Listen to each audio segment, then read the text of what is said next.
हनुमान बेनीवाल को मिलेगा सबसे बड़ा धोखा। उपचुनाव में होने वाला है खेला। नमस्कार, मैं हूं आपके साथ सृष्टि श्रीवास्तव। आरएलपी प्रमुख हनुमान बेनीवाल किसके साथ है ये शायद उन्हें भी नहीं पता, इसीलिए तो कभी इंडिया गठबंधन के साथ रहने की बात करते हैं तो कभी अलग होने की, और यह भी क्लियर नहीं है कि वो राजस्थान में होने वाले उपचुनाव में कैसे चुनाव लड़ेंगे। इसी बीच अब खबरें हैं कि हनुमान बेनीवाल के साथ धोखा हो सकता है, वो भी ये प्लान कांग्रेस कर रही है। अब देखिए, राजनीति में कब क्या हो जाए और अपने फायदे के लिए कौन किसको धोखा दे दे ये कोई नहीं जानता। ऐसे में अब बेनीवाल भी राजस्थान के उपचुनाव में अकेले ही लड़ने वाले हैं, ऐसा कहा जा रहा है, और उन्हें दो बड़ी पार्टियों का सामना करना पड़ सकता है। बेनीवाल को धोखा देगी कांग्रेस।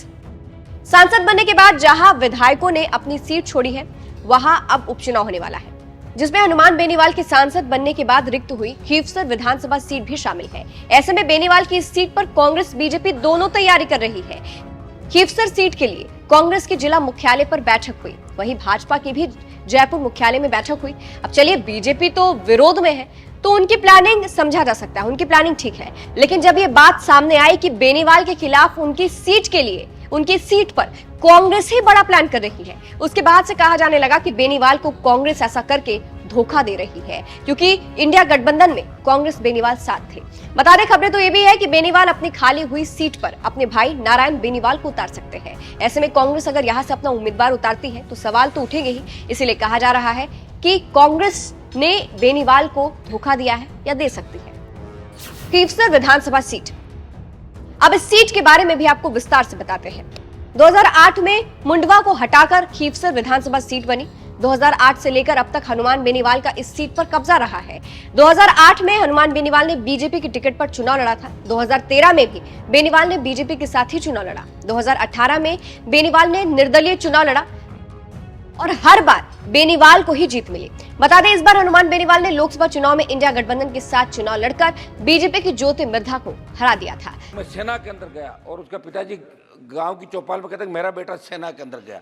ये बड़ी बड़ी सादत 62, 65, 71 कारगिल की लड़ाइयों के अंदर हमारे नौजवानों ने दी। हरियाणा, पंजाब, उत्तर प्रदेश, राजस्थान और जितने अलग अलग रेजिमेंट जो हमारी बनी सेना के अंदर, वो रेजिमेंट का एक अलग नारा होता है और वो रेजिमेंट किस तरह लड़ाई लड़ती है।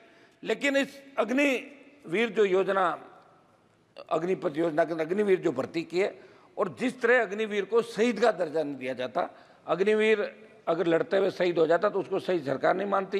जैसा रक्षा मंत्री जी कहते कि 1 करोड़ रुपए दे रहे हैं, तो 1 करोड़ रुपया कोई मायने नहीं रखता साहब। लोग वहाँ लड़ने के लिए 20,000 फीट ऊंची पहाड़ियों पर जाते हैं।